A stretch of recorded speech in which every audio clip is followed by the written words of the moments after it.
வணக்கம் நண்பா, welcome to VGSK film. So இன்றைக்கி வந்து பார்க்க போகிறோம்னா நம்ம ராஜேஸ்வர் காளிசாமி டேரக்டரில் அப்கம் ரிலீஸ் ஆகக்கூடிய ஒரு தமிழ் திரைப்படம் தான் குடும்பஸ்தான். ஸோ இந்த படத்துக்கு ஸ்டார் காஸ்ட்டை பார்த்தீங்கன்னா நம்ம மணிகண்டன், குரு சோமசுந்தரம், சார்பி மேகனா மற்றும் பல தமிழ் ஸ்டார் காஸ்ட் இந்த படம் எழுதியிருக்காங்க. அண்ட் படத்துக்கு மியூசிக் பார்த்தீங்கன்னா நம்ம அவிசாக் இந்த படத்துக்கு மியூசிக் கம்போஸ் பண்ணியிருக்காரு.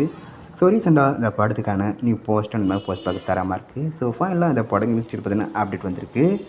இந்த படத்தை இப்போ ஜனவரி 24 தேர்ட் பார்க்கலாமா. ஸோ வெயிட் பண்ணி பார்ப்போம் இந்த படம் பார்க்க எந்த ஒருத்தா பண்ண போகிறாங்கன்னு. அண்ட் படத்துக்கான ட்ரெய்லர் பார்த்தீங்கன்னா அப்டேட் கிடைச்சதும் நம்ம இதில் கன்ஃபார்ம் அப்டேட் பண்ணுறேன். அப்படி பிடிச்சிருந்தா லைக் பண்ணுங்கள், கமெண்ட் ஷேர் பண்ணுங்கள், அண்ட் மறக்காம இதில் சப்ஸ்கிரைப் பண்ணிக்கோங்க. மீண்டும் இது போன்ற வீடியோவில் சந்திப்போம்.